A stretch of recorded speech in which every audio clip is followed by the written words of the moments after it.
হে বাবা ভোলেনাথ, হে করুণাময়ী বাবা, আমাকে উদ্ধার করো বাবা। अच्छा আমার পাপের যে ক্ষমা নেই আমি জানি বাবা। আমি তো অনেক চুরি ছিনতাই করেছি বাবা, কোনো একটা উপায় বের করুন বাবা। অনেক বদমাশি করেছি জীবনে, আপনি একটা কাজ করুন বাবা, এটা লটারি লাগিয়ে দিন আমাকে, লাগিয়ে দিন বড় একটা লটারি, কথা দিচ্ছি আর কোনো পাপ করবো না জীবনে। বজ্জাত কোথাকার, আমি কিছু দিতে পারবো না, নন্দীর কাছে যাবে।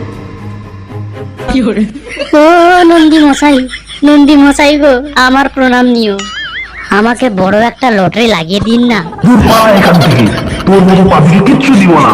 কারো হেল্প দরকার নেই, আমি সেই আগের মতো চুরি ছিনতাই করবো। আপনার কোনো হেল্প চাই না আমার, আপনাদের দুজনের কারোর হেল্প চাই না। মরার পর আপনাদের সাথে দেখা করবো, আবার আসছি।